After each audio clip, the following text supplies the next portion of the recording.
Esto es Emocionando Podcast con Ale Cruz. Yo soy Alejandra Cruz y he creado este espacio para hablar de salud mental. La intención es poder hacerlo desde distintas perspectivas, alrededor de la historia y del mundo. Y para ello, cada semana entrevisto especialistas y conocedores que nos comparten sus prácticas y conocimientos para fortalecer la salud mental. Este espacio es para ti.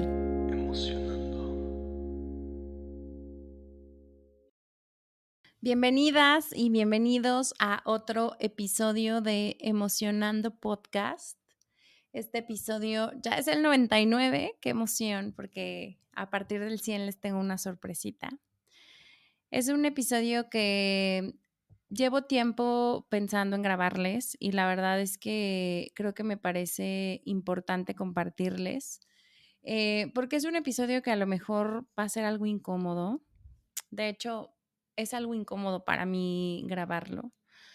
Pero me parece relevante también dar un lugar y abrir el espacio para hablar acerca de el otro lado que hay en el acompañamiento ante los trastornos de salud mental. ¿Y a qué me refiero? Les he venido platicando por 98 episodios acerca de mi historia, cómo llegué aquí y por qué decidí abrir este espacio. Cómo mi necesidad de acompañamiento de una de las personas que más amo me llevó a profundizar y entrar a detalle a los temas relacionados con salud mental.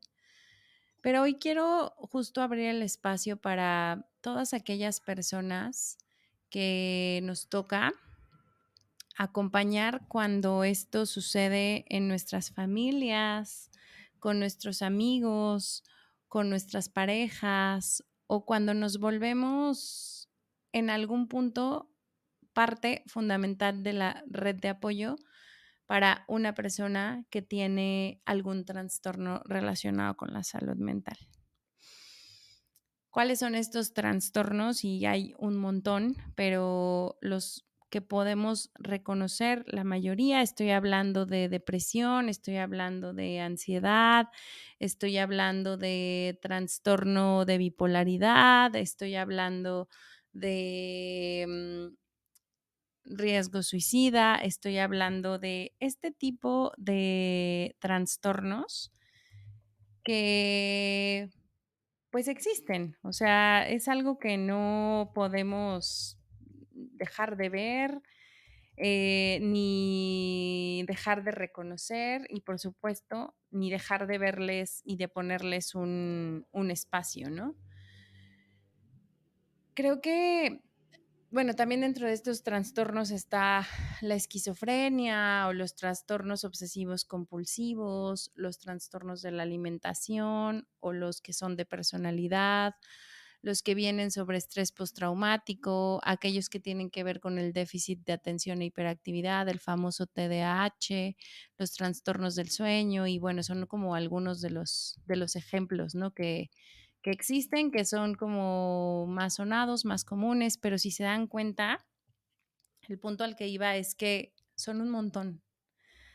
La salud mental hoy es una prioridad porque es una realidad, porque a cada medida que ha venido avanzando la ciencia podemos tener también más posibilidades de entender lo que está pasando con nuestra mente y entonces eso abre la puerta a que, como ya escuchamos, son un montón, al menos 10 los que son los más comunes, pues también saber que en temas de cifras, el porcentaje de población que padece un trastorno mental es alto. Y adicional a esto, la susceptibilidad que podemos llegar a tener a padecer una crisis de la vida adulta durante un periodo de tiempo, durante un año, también es como del 25%. Entonces, invariablemente o no, en algún momento de nuestra vida es muy probable que juguemos un rol de acompañamiento o seamos una red de apoyo para alguna persona que está pasando por una situación que está desafiando su salud mental y o que tiene un trastorno que se relaciona con la salud mental que ya está diagnosticado. Creo que esta es una de las situaciones que son bien complejas de la vida.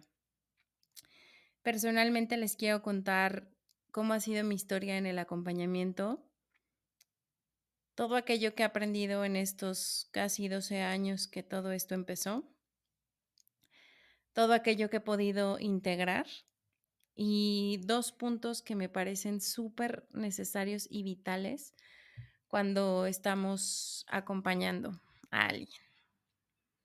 Pues fíjense que he estado haciendo como bastante retrospectiva acerca de esto, no solo por el episodio, sino porque al final cuando eres un acompañante, pues algo que buscas es como tener información para poder, pues, ser finalmente este apoyo, ¿no? Y algo que he aprendido es que no siempre los momentos son tan críticos, pero en algunas ocasiones duran bastante tiempo.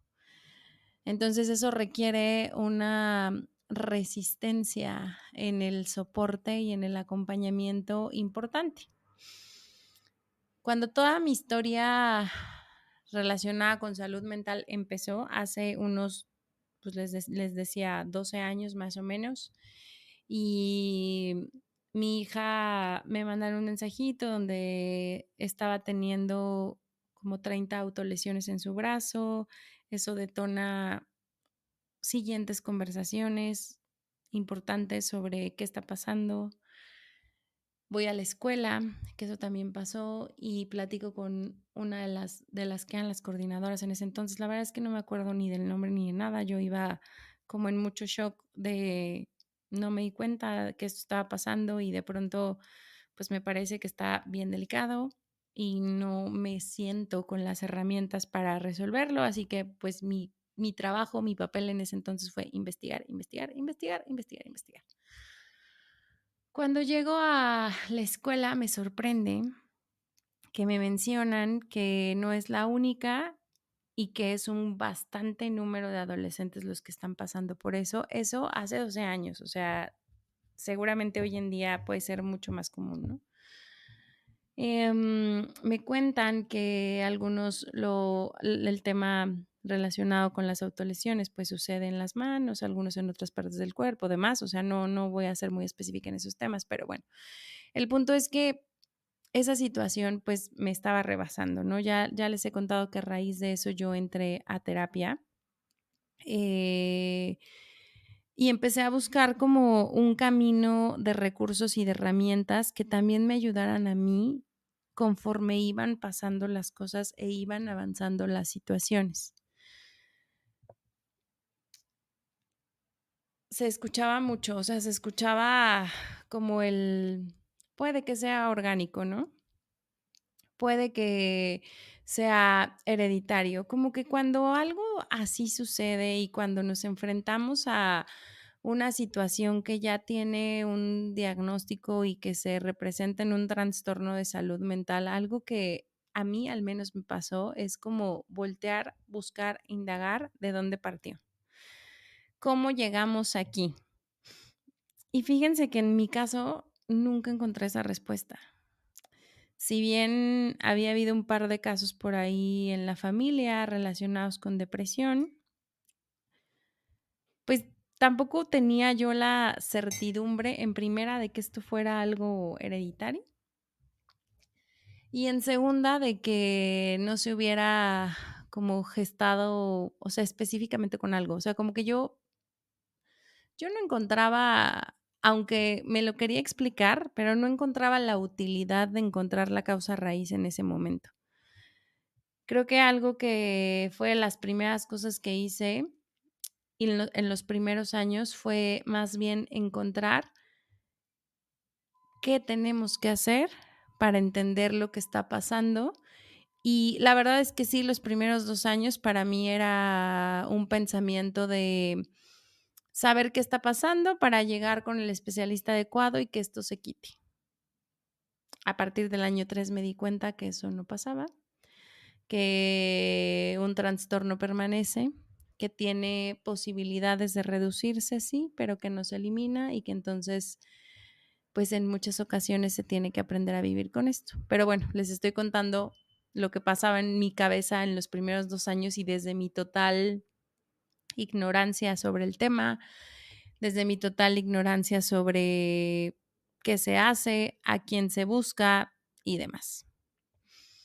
Nosotras topamos con una psicóloga que abrió la puerta y bueno, más bien que le tocamos la puerta y en cuanto se enteró del tema, pues de inmediato nos dijo que sí.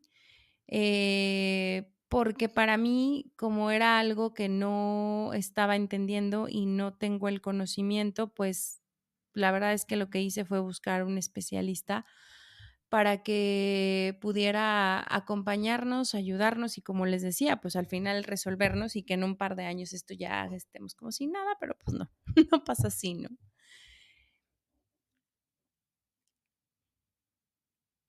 Es el dar el paso para tomar terapia es algo complejo, es algo que requiere nuestra voluntad. Y dentro de nuestra voluntad, toda la parte mental que pasa, los estigmas que pueden haber alrededor de, son enormes.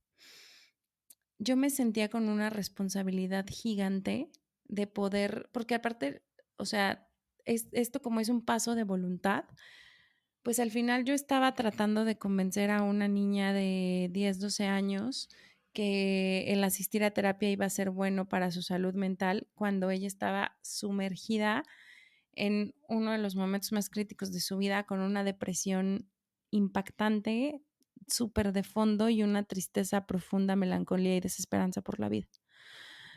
Entonces, la verdad es que mi primer paso sí fue más que de apertura y de escucha y de convencimiento, fue más como de imposición y no negociables para que esto pudiera como ayudarnos, ¿no? Dentro de la imposición y los no negociables, pues, ¿qué fue la acción? Hay que ir a terapia, o sea, no hay manera, no hay forma de que no lo atendamos ahorita, porque como les decía, se escuchaba por ahí el tema de, o la suposición de, pues puede que le hagan unos estudios neuronales y entonces tome medicamento. Ahorita les quiero platicar un poco de este tema.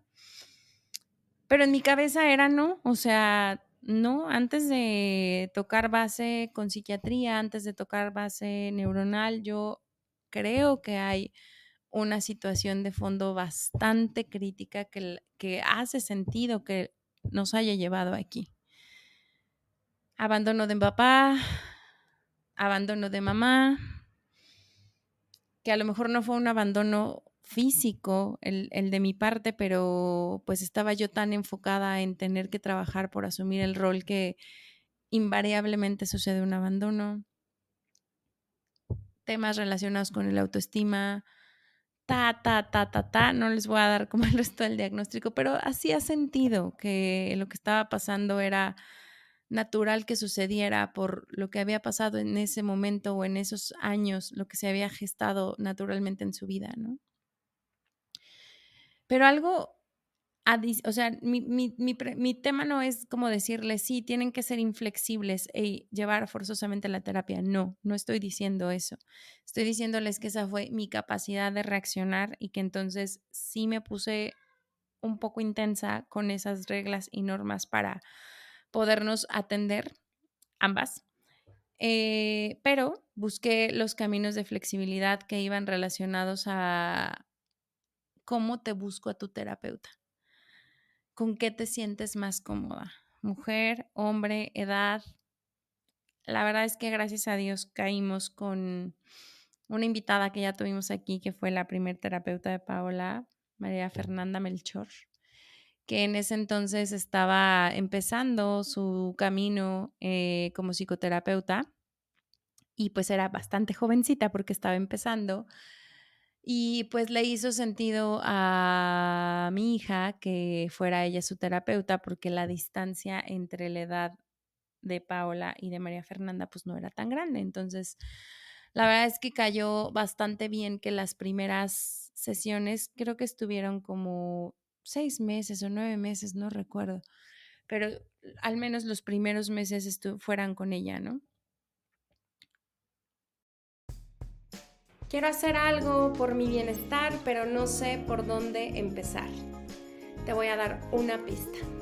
En Emocionando Studio puedes encontrar una serie de opciones que pueden mejorar tu bienestar a través de Kundalini Yoga y Meditación o una serie de 21 talleres que hemos desarrollado para aportar a tu bienestar integral. Ya sea que quieras dedicarte o que quieras aprender sobre la práctica y la tecnología Kundalini, o que seas mucho más práctico y funcional y quieras conectar con alguno de los 7 expertos que tenemos para poder tomar un taller de las 7 dimensiones de la vida, cualquiera de los dos, puedes hacerlo en Emocionando Studio, donde la meditación y el bienestar integral son 2 de los pilares más importantes para poder aportar a tener vidas sanas, significativas y felices. Si quieres inscribirte a las clases de Kundalini o alguno de los talleres, puedes hacerlo en nuestra cuenta de Instagram @emocionando_studio, @emocionando_studio, o buscando en la descripción que voy a poner en cada uno de los siguientes episodios nuestra cuenta de WhatsApp empresarial, donde ahí me contacto directo contigo. Tomar acción por nuestro bienestar depende 100% de nosotros y el resultado puede transformar nuestra vida. Respira, medita y ve a terapia. En ese inter nos sucede que ella tiene que mudarse a otro país porque ya se había casado y entonces iba a cambiar de residencia al otro lado del mundo y entonces nos avisa y pues entonces otra vez se viene una bomba. Cuando existe un trastorno en casa y estamos en esta parte del acompañamiento, los cambios que tienen que ver con los terapeutas, híjole, también son brutales.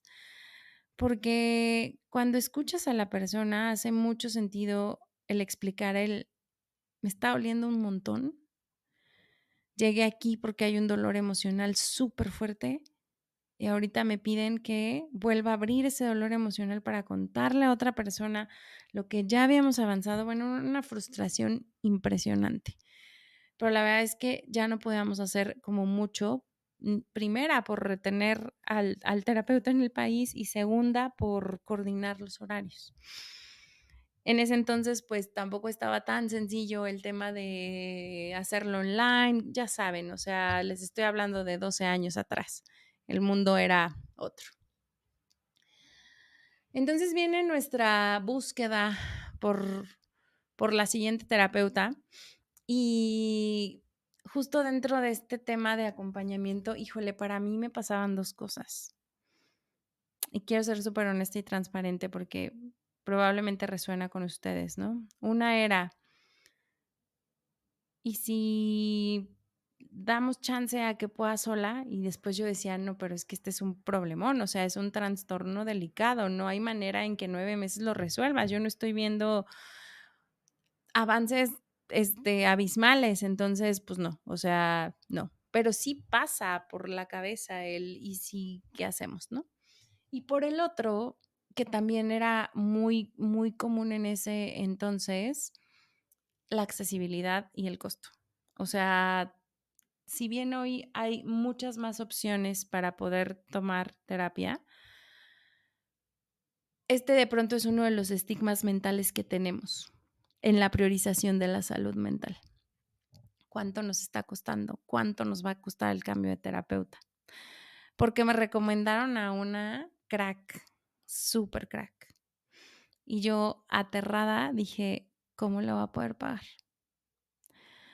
Pero las cosas se van acomodando y también uno, mientras va avanzando en este camino, va encontrando gente que ayude, coordine y demás. Y en una plática muy sincera con la terapeuta, le hablé de frente, le dije, este es lo máximo que yo puedo pagar. Decidió aceptarnos por debajo del costo que ya daba. Decidió aceptar dar terapia a niños porque su especialidad era adultos, pero De verdad que yo ahí Pau y yo tenemos un angelote que nos ha acompañado y nos ha recomendado precisamente estas 2 personas que gracias a esa conexión, pues tuvimos esta oportunidad de conectarnos con esta terapeuta, porque esta terapeuta a la que les estoy hablando es la terapeuta con la que mi hija estuvo casi 9 años en terapia y la que de verdad hizo todo lo posible porque su historia y su trastorno se redujera y ella pudiera tener en el futuro, convertirla en la adolescente, casi adulta que soy. Y la verdad es que nosotras le tenemos un cariño impresionante, una admiración extrema porque hizo muchas cosas por sacarnos de ahí, ¿no? Inclusive conmigo, de manera indirecta y de manera directa. Y este es uno de los puntos que les quiero compartir, porque esta es una de las lecciones más grandes que esta terapeuta me dio. Y fue una de las removidas más terribles que en su momento me generaron mucho dolor, pero la verdad es que se quedó clavado en mi cabeza y es algo de lo que hoy, 12 años después, me ha dado la fuerza y me ha dado el empuje y me ha dado hasta encontrar todos los cómo para que podamos ir avanzando ante este tema de acompañamiento. En una de las reuniones, no era de las primeras, pero ya llevábamos, o sea, no eran tampoco que lleváramos años ahí, ¿no? Pero bueno, no sé, al menos 4 sesiones, 5 sesiones. Yo estaba como mamá súper sobreprotectora, queriendo que me entregaran un diagnóstico, unos pasos a seguir y como les decía, en los primeros 2 años, y esto como se quita, o sea, esa era como mi objetivo y mi pensamiento en la mente. Y en esta desesperación, pues entonces la contacto un día de necesito hablar contigo y necesito que me digas el ABCD de todo esto, ¿no? Y la respuesta que obtengo fue, mira, necesito, así lo que recuerdo, porque no estoy muy segura de que explícitamente haya sido exacto así, pero lo que recuerdo y lo que yo interpreté fue, vas a necesitar buscar terapia tú por todo lo que esto va a desencadenar, apuntando a que no se iba a resolver en un par de años, sino que iba a ser algo de largo plazo. Dijo, y por otro lado, vas a necesitar aprender en la vida que incluso si tu hija decide quitarse la vida, esa es una decisión personal y no tiene que ver contigo. Ya lo puedo decir, pero por muchos años no lo pude ni siquiera expresar. Esa frase me removió el corazón a tal punto que aparte de enojarme un montón, me hizo hacerme muy consciente de que todo lo que iba a venir iba a ser en miras a que yo le pudiera dar las herramientas para que ella se pudiera sostener en este trastorno el tiempo que le durara o que ella me durara, porque en ese entonces no sabíamos qué iba a pasar y las cosas sí estaban bastante delicadas. Años después, bastantes años después, caché que esta enseñanza es una de las más grandes que podemos tener en la vida, que habla sobre que la vida es individual y que al final nosotros somos nuestra propia causa, que es uno de los principios que existen en la aplicación mental. Y aunque en ese momento mi nivel de conciencia no me permitía verlo desde un lugar de amor, sí fue algo que se me quedó tatuado en mi corazón y en mi cerebro y que justo me fue habilitando a no tienes nada claro el futuro, no sabes qué va a pasar, no tienes idea o dimensión a lo mejor de lo que está pasando, pero tu meta es ayudarla, acompañarla y guiarla para que ella pueda en algún punto hacerse responsable por sí misma de su salud mental. Entonces, haz lo que tengas que hacer para llegar ahí y llénate tú de herramientas, de recursos, de terapia y de todo lo que necesites darte para llegar ahí. 9 años, 9 años pasaron estando en acompañamiento con ella. No volví a tener una sesión con ella hasta el año 9 que determinó el alta. Y fue para las 3 una gran victoria. Fue, wow, nunca pensamos que íbamos a llegar aquí. Nunca pensamos que ya se había desbloqueado un siguiente nivel de autonomía. No encontrábamos cómo se podía desarrollar la capacidad de afrontamiento. Y en esos 9 años, del otro lado para mí, pues estuvo bien difícil. Creo que algo que hoy, si veo en retrospectiva, debí haber hecho antes es priorizar mi salud mental también. Obviamente, en mis decisiones familiares, la salud mental de ella era la prioridad y eso desde el día 1 que esta pesadilla se visualizó, porque no es que hubiera empezado ahí, sino más bien que ya estaba la punta del iceberg afuera. Siempre prioricé su salud mental, pero no la mía.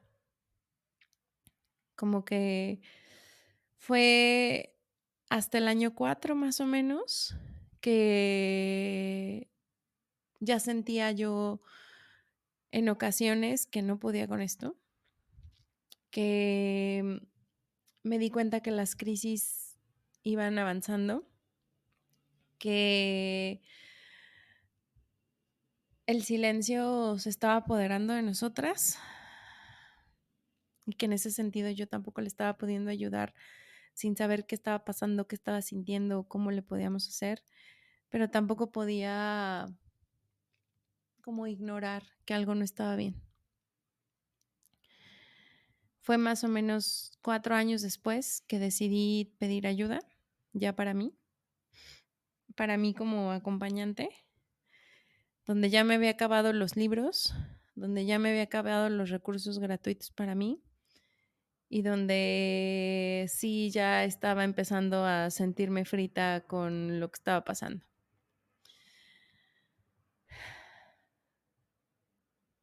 Obviamente mi terapia desencadena un montón de cosas, ¿no? Porque pues no era como vengo a fortalecer mi capacidad de afrontamiento para hacerle frente a esta situación que le está pasando a mi hija. Ese era como el punto 1, pero bueno, a raíz de todo lo mágico que pasa en la psicoterapia, pues le entré a ese lugar donde a veces nos da tanto miedo entrar, ¿no? Que es a conocernos a nosotros mismos. Y me encontré con mucha oscuridad y me encontré con muchas cosas por atender y me encontré con una niña chiquita que no sabía qué hacer, que se sentía sola, que sentía que iba afrontando esto, pues sí, como solita. Porque aparte en ese inter, más que encontrar yo personas donde pudiera hablar de esto, pues no, la verdad es que tampoco es que los temas estuvieran tan abiertos, más bien fue algo que estuvimos construyendo.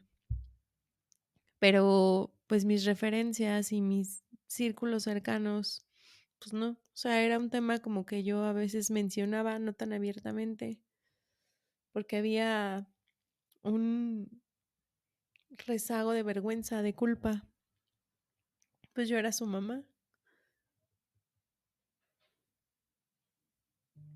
Como no iba a existir esa culpa, vergüenza de qué hice y en qué se convirtió. qué hice y por qué se trasladó a una depresión tan intensa, ¿no? ¿Qué hice y cómo se sale de aquí cuando tu hijo te dice que no hay esperanza por la vida y que no encuentra razones para que esto siga?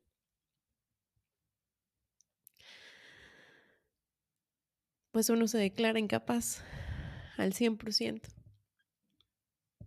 Pero en el cansancio, como que sí había algo dentro de mí que decía, no, o sea, no, no te rindas, no te dejes vencer, hay que ser congruentes, priorízate tú.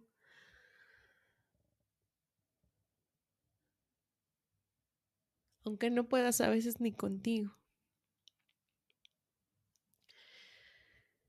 Creo que otra de las cosas en retrospectiva y que tiene que ver con justo lo que les decía, que es ir a terapia antes, que me hubiera gustado haber hecho, es levantar la mano y pedir más ayuda. Y si bien ya tenía yo una red de apoyo, pues al final era una red de apoyo global, no una red de apoyo específica para, oye, estoy acompañando a alguien que está pasando por algo súper fuerte, existe un vínculo emocional de mi parte que hace que me duela el triple y que no me pueda desapegar, y entonces hay ocasiones en que me desespero y no sé qué hacer y me da miedo lo que vaya a suceder y no sé, o sea, uno no lo tiene nada claro, simplemente está ahí por el amor, ¿no? Pero sí hay momentos en donde en el acompañamiento, pues el amor no es suficiente. Digo, aunque es la fuerza más grande, pues a veces uno sí requiere tener ciertos recursos para avanzarle, porque es un tema de largo plazo, es un tema de para siempre, porque las cosas se ponen difíciles y porque en muchas ocasiones las crisis de la persona que estás acompañando se combinan con las tuyas y entonces, wow, ahí es donde no encuentras ni cómo, ni dónde, ni para nada cómo hacerle. Entonces, creo que reconocer que necesitamos ayuda a quienes estamos acompañando es súper importante. Contar con maneras y formas para como renovar energía y regresar al centro y mantenernos en tranquilidad es también súper, súper importante. Y tener un terapeuta al lado es súper, súper, súper básico para todo lo que esto implica. Después de los años de silencio, se empezaron a ver, gracias a Dios, resultados. La depresión ya no fue constante, tan constante, ya pasaba en algunos momentos por episodios de meses.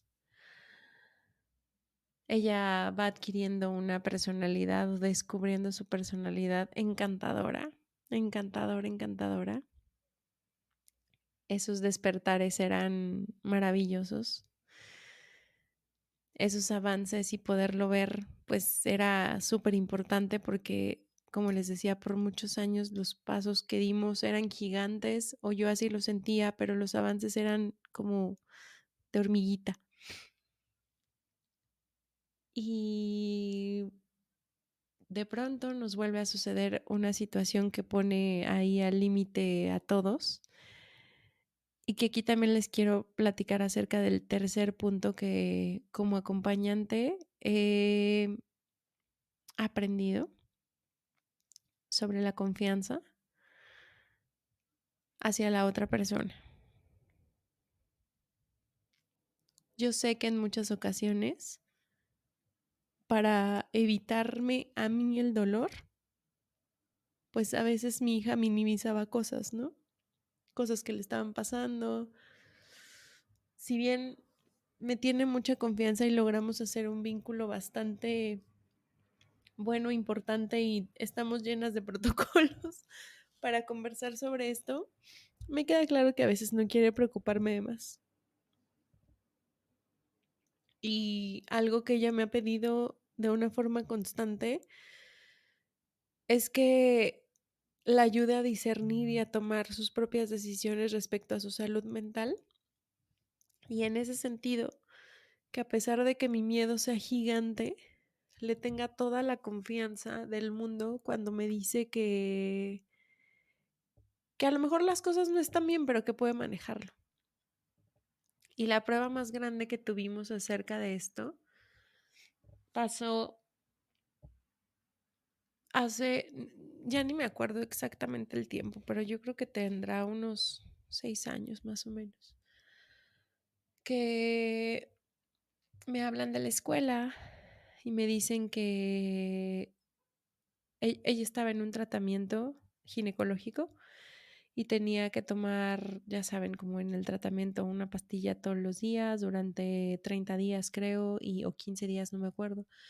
Y después iba a tener unos estudios y entonces en los estudios iba a validar si estaba avanzando o no el tratamiento y si no estaba avanzando, pues entonces pasábamos a la siguiente etapa del tratamiento y si estaba avanzando, pues entonces todo cool.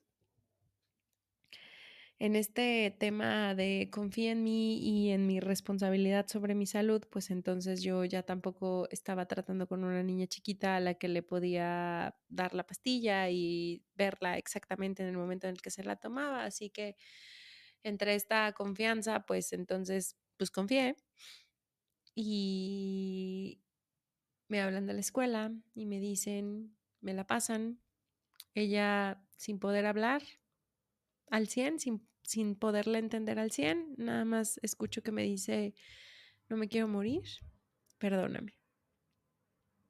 Y entonces, pues yo vuelta loca, me pasan a la enfermera, tomo la llamada, me dice, está en enfermería, al parecer se tomó 30 pastillas de este tratamiento que les digo, y pues entonces vamos a tener que llevarla al hospital, y entonces pues ya saben, ¿no? Uno se mueve con los papeles, a qué hospital, les hablo a mis papás, les digo a qué hospital llevársela porque nos pidieron que pasaran por ella. No sé si estos son los protocolos adecuados de la escuela ahora que lo pienso, pero bueno, no me quiero desviar.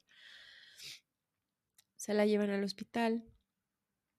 eh, Me salgo del trabajo, obviamente, corriendo, con con la duda de si eso había sido un intento de suicidio o si realmente había sido un descuido, pero 30 pastillas en una tomada no sonaba nada bien. Aparte de la duda, otra vez traía la culpa al máximo de, puta, ¿por qué no me di cuenta? ¿Por qué confié? Ya saben, o sea, como que un montón de cosas de pronto pasaban por mi cabeza en ese trayecto.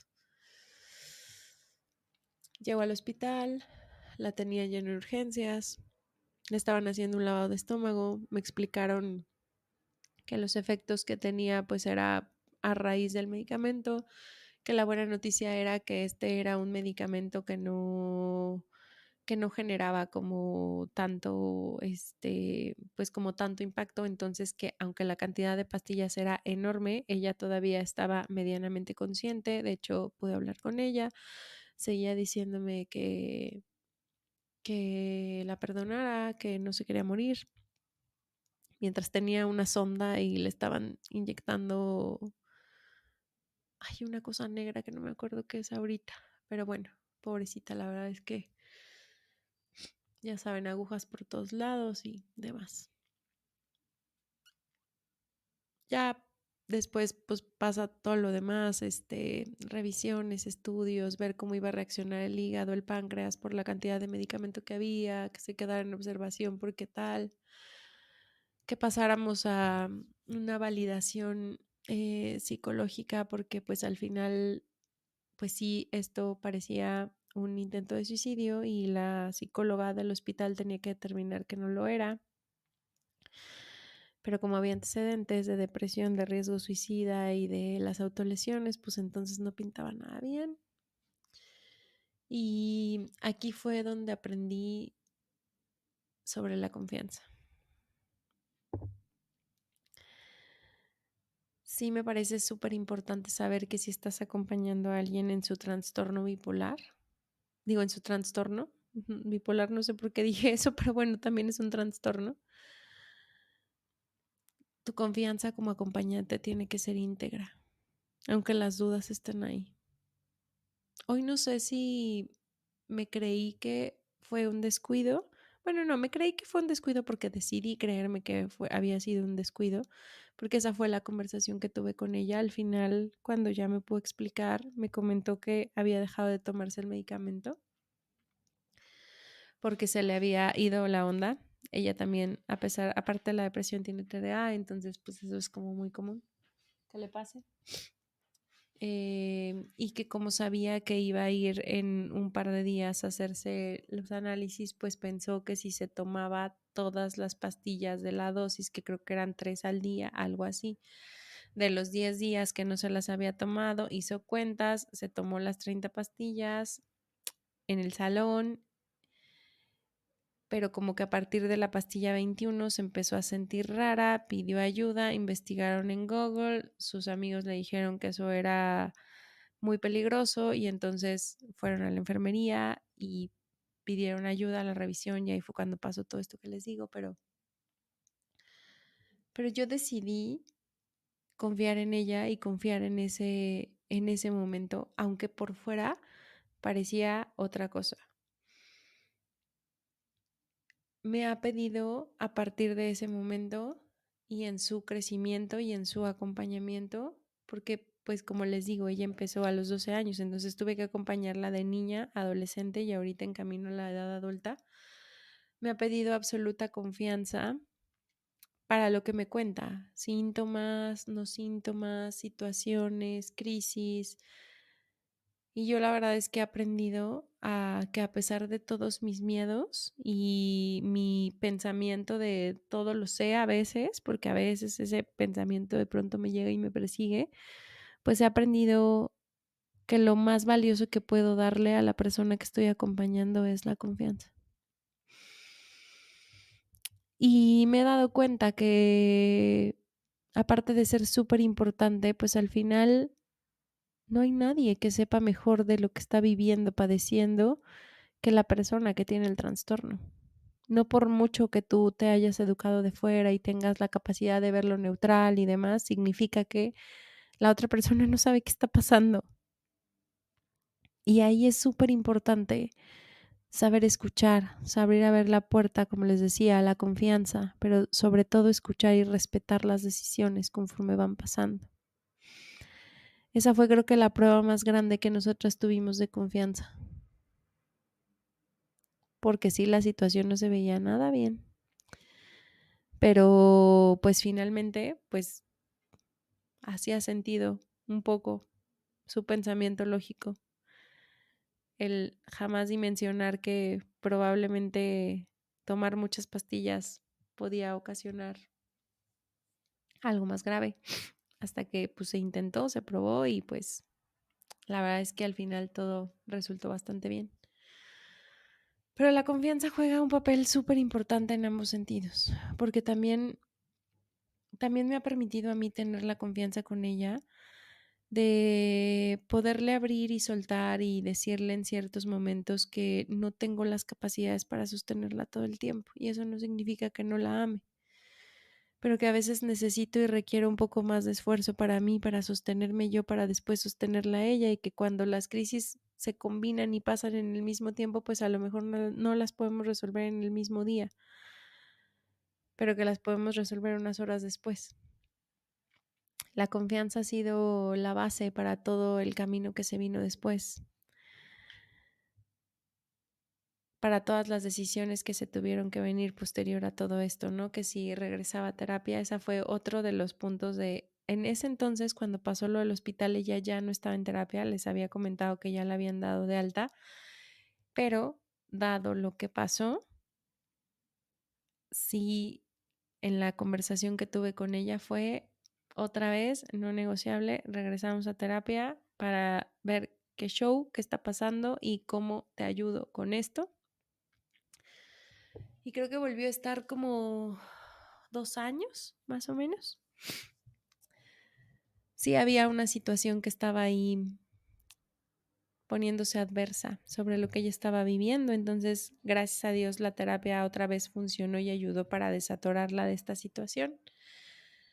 Otra vez en el momento en el que se desatora la situación, pues la depresión baja, su vida empieza a mejorar y entonces sigue avanzando por la vida ya mucho mejor, ya se veía mucho mejor y demás. Entonces, al final nos volvió a funcionar la fórmula de la psicoterapia y del acompañamiento también de un profesional en ese sentido, ¿no? Y pues después llegó COVID y entonces todos nos deprimimos. Pasamos un montón de cambios y entonces, pues como era de esperarse, porque la verdad es que sí, yo ya lo esperaba, otra vez se apareció nuestro amigo la depresión, nuestra amiga la ansiedad, otra vez de una manera fuerte, que si bien se ha aparecido de maneras fuertes, lo que sí creo que nos ha pasado es que los episodios han durado cada vez menos, o al menos la funcionalidad no se ha afectado como sucedió en el principio, que era una incapacidad total de realizar como ciertas actividades y demás. Em, COVID lo que nos trajo fue la distimia, que es depresión crónica, que ya no es episódica, sino que es una depresión moderada pero prolongada, que lleva unos 3 años acompañándonos. Y voy a regresar aquí al tema de los medicamentos. Les decía que en un principio yo sabiendo que ella estaba muy pequeñita, quise experimentar con ella que nos aventáramos todas las herramientas posibles que no implicaran medicamento porque su cerebro estaba en formación. Ese fue el camino que nosotras tomamos. Yo sé que hay personas y trastornos que requieren otro tipo de soluciones. Yo les estoy hablando aquí de mi caso y en ningún momento les estoy recomendando qué hacer, simplemente les estoy contando la historia. Sí hubo un par de ocasiones en donde volvimos a conversar acerca del medicamento y al final llegábamos como a la misma conclusión de no, tal vez ahorita no, mejor regresemos a terapia, lleguemos al modo habitual, avancémoslo de esa forma y hagámoslo por la manera que hoy ya conocemos. Y entonces ella como que se reorganizaba, volvía a regresar a su centro, se volvía funcional y entonces otra vez podíamos como seguir avanzando con la vida finalmente, ¿no? Pero esta última ocasión que la distimia ha estado bastante prolongada y que si bien sigue siendo funcional, algo que notamos distinto fue que los bajones de energía eran cada vez más extremos. No al punto de que tuviera que permanecer en cama todos los días, pero sí ya era evidente el bajón de energía, el cansancio, la falta de concentración y de pronto empezaban a llegar como otro tipo de cuestiones que no se habían manifestado en el pasado tan notoriamente, pero que sí estaban impidiendo que hoy ella pudiera hacerle frente a varias actividades de su vida, de su día. No necesariamente levantarse, bañarse, hacer ejercicio, comer, bla, bla, no. Pero sí, por ejemplo, limitando la búsqueda de trabajo, los temas con el estudio, o sea, ya actividades que al final son de la vida adulta, ¿no? Entonces, creo que en este último paso me ha tocado aprender a ser acompañante, pero ya no la acompañante que toma las decisiones, sino la acompañante que abre las perspectivas. Me puse a investigar por ahí, ya una de mis mejores amigas que es una crack en esto de la salud mental, me había dicho, oye, tal vez sea un buen momento de entrar al medicamento. No, oye, no lo dejes de lado, un poco por lo que me cuentas, pudiera ser que le haga bien, oye, no necesariamente tiene que tomar medicamento, le van a hacer una valoración antes, o sea, como que ya sonaba un poquito en mi cabeza, ¿no? Y al sonar en mi cabeza, pues entonces ya era también parte de las conversaciones que yo estaba abriendo. Y por ahí otra personita que conozco también me empezó a decir, oye, te cuento un poquito mi historia, fíjate que me sonaba similar a lo que me platicas.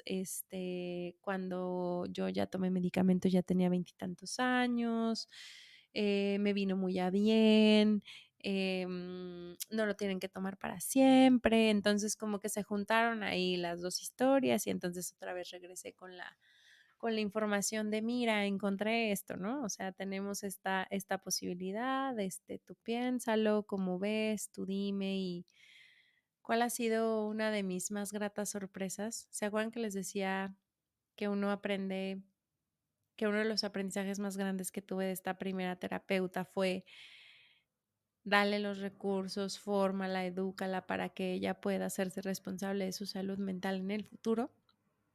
Pues cuál va siendo mi sorpresa, que un día llega y me dice, oye, quiero platicar contigo porque he tomado una decisión, quiero experimentar, quiero ir a psiquiatría, es muy probable que el medicamento ahora me haga bien, quiero tener como recursos para que esto yo lo pueda ir solventando. Ya también quiero poder elegir a mis terapeutas, poder elegir la frecuencia, el tipo de terapia que quiero, los momentos en donde puedo acercarme a ella. Y pues de las posibilidades que me das para psiquiatría, pues me parece que me gusta esta, que fue que visitamos un centro de salud aquí en Ciudad de México, que bastante bien, la verdad, todo ha sido bastante bueno, buen seguimiento además. Eh, Asistió a su primera valoración psiquiátrica. El diagnóstico fue que sí tiene que tomar medicamento, ya se lo dieron, se lo entregaron, inició esta es su tercera semana, va avanzando, ha sido duro por, o sea, por los síntomas que eso genera al final, ¿no?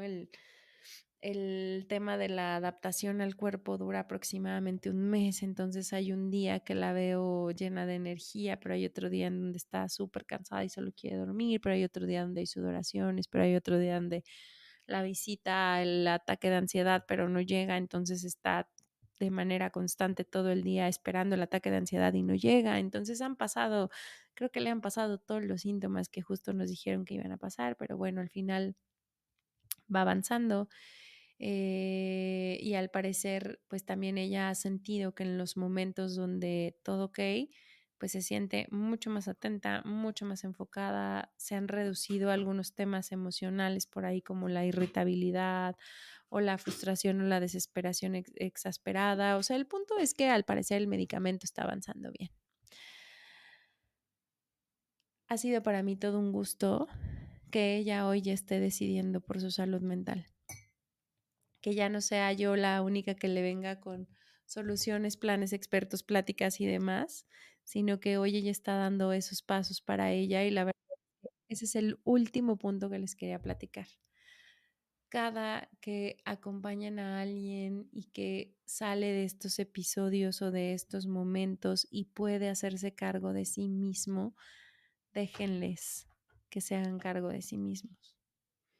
Si bien a lo mejor el protocolo va a ser, lo consultamos y quiero saber de qué va, pero la decisión también y la autonomía en la medida que se pueda, porque, insisto, hay trastornos de todas las gravedades y de todos los tipos y hay ocasiones en que esto que les estoy diciendo no aplica, pero en la medida que se pueda, dar autonomía, dar independencia, dar apertura a las decisiones, háganlo. Eso también es parte del acompañamiento. El empezar a encaminar, enseñar y al final soltar y confiar. Eso también es la otra parte.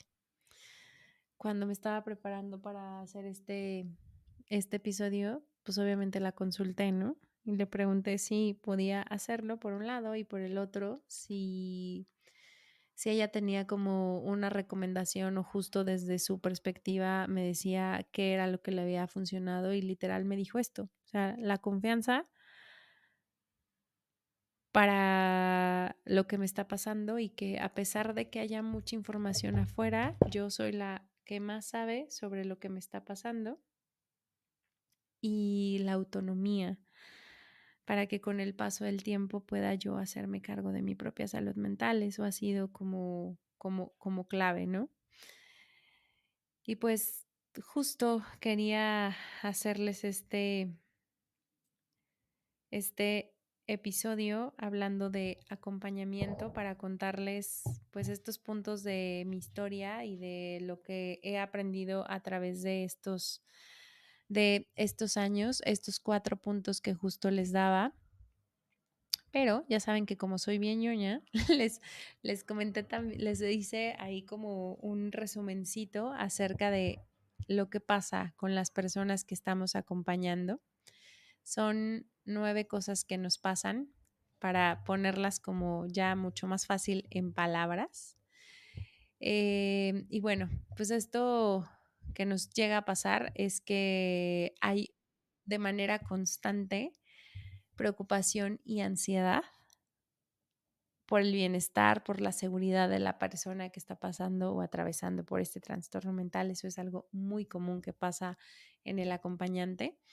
Otra cosa es el desgaste emocional, porque el cuidado y el apoyo constante puede llevar una carga emocional y física que es súper significativa y que genera mucho agotamiento y estrés. Y como les mencionaba, por eso es súper importante que tengamos que los acompañantes tengan acompañamiento también. Algo muy, muy común que pasa es que la relación se dificulte. Sí, los trastornos mentales afectan la dinámica de la relación. Sí se causan tensiones, sí hay desafíos en la comunicación y en el entendimiento mutuo, pero en ese sentido también hay bastantes formas de poder aprender a comunicarnos mejor, a respetarnos mejor y a que si existen afectaciones en la dinámica, pues sean las menores, ¿no? O sea, reconocer, pedir perdón, clarificar, entender que la persona tiene un trastorno mental. Eso es de lo más importante. Entender y no engancharnos, porque a veces también, pues a mí me ha pasado bastantes veces que no lo entiendo y me engancho y entonces, bye. También algo que nos visita de forma constante es la impotencia.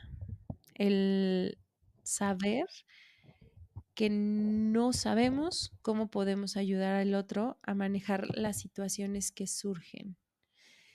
El querer a lo mejor, como les decía, ¿no? Que esto fuera algo que se diagnosticara, que se le dieran un periodo de tiempo y que entonces en 2 años ya tarán, pues no. Entonces hay mucha impotencia de pronto por ahí. La culpa y la autoexigencia, que les hablé mucho de lo que yo estaba pasando en este sentido, sobre todo por el cuestionamiento consistente de si se pudo haber hecho algo para evitar que esto estuviera pasando o si se pudo prevenir el desarrollo del trastorno o en mi caso como era a partir de ciertas acciones que pues al final yo había decidido, pues sí, justo el no haber tomado esas decisiones la hubiera llevado a pues pasársela mejor y que no hubiera llegado a este punto, ¿no? Otro punto puede pasar es que nos aislemos socialmente debido al estigma o que sintamos, como les decía, que no podemos hablarlo porque al final hacia afuera pues van a pensar mal de mí, nos van a etiquetar, nos van a señalar, que eso era lo que a mí también de pronto me pasaba en los primeros años. Entonces contárselo a pocas personas, casi como guardar el secreto, ya saben, todo mal, o sea, pero son cosas que de pronto pasan. Hay una incertidumbre sobre el futuro porque algunos trastornos son impredecibles y muy pocas veces tienes claro el cómo enfrentar los desafíos que vienen o que puedan surgir. Entonces, la incertidumbre es constante y es incómoda. Y la neta, para mí, para mi forma de ser, para mi personalidad, pues no es algo que me gusta, entonces es algo de lo que más me ha desafiado, la incertidumbre sobre el futuro.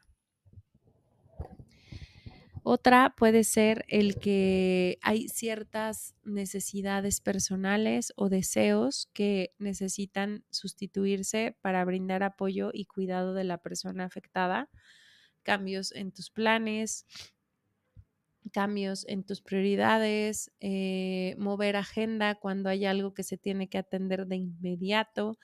No sé, o sea, como que a veces hay como estos temas donde te puedes sentirte obligado a sacrificar ciertas necesidades por el momento presente en el que estás acompañando.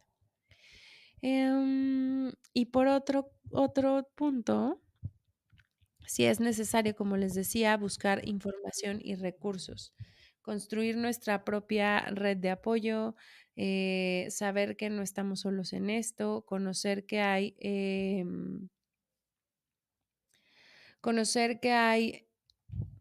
personas más bien conocer que hay profesionales que nos pueden ayudar a sostenernos, que no está mal pedir ayuda ante el acompañamiento, que de pronto decir estoy cansada, estoy cansado, esto me está rebasando, pues no significa que seas inadecuado, que estés dejando de amar a la persona, simplemente hay momentos en donde uno no puede y que para eso podemos tener también una red de sostenimiento, una red de apoyo, una red de cuidado, una red que también nos cuide a nosotros, porque todos aquellos que somos acompañantes, en la medida que estamos acompañados, también podemos tener más recursos y herramientas para sostener al otro en todo lo que va a necesitar. Así que hoy, a través de esta historia, a través de mi historia, justo quería darles un espacio y visibilizar a todos aquellas y aquellos que tienen un familiar, un amigo, una pareja de alguien que ha padecido o padece un trastorno de salud mental y que han estado ahí al frente por algunos meses, años o el tiempo que haya sido necesario. Quería abrirles este espacio, quería saberles que los entiendo, las entiendo, que he pasado por ahí, que también seguro me he cuestionado bastantes cosas a las que ustedes se han cuestionado, que si bien el acompañamiento tiene algo bien bonito para nosotros y que, como les decía, está basado en el amor que sentimos, no siempre nos la pone fácil, pero sí nos desarrolla un montón de herramientas y un montón de habilidades que al final, pues, están aquí con nosotros, que al final nos hacen frente a todo esto y que al final, pues, nos ayudan a sobrellevarlo de una mejor manera. Así que les voy a dejar algunos datos ahora de líneas de emergencia, aquellos que son acompañantes que pueden tener para temas de accesibilidad a la salud mental. Y recordarles que en Centro Sanamente, que es una organización que difunde, cultiva y promueve la salud mental, una de sus causas es la accesibilidad a la salud mental y ponerla al alcance de todos, así que es una muy buena opción si lo que están buscando es psicoterapia. Hasta aquí los dejo. Muchas gracias. Espero que hayan disfrutado el episodio y nos vemos el próximo, que es el episodio 100, que estamos de aniversario y que también vamos a hablar de un tema bien necesario. Nos vemos el próximo jueves. Bye bye.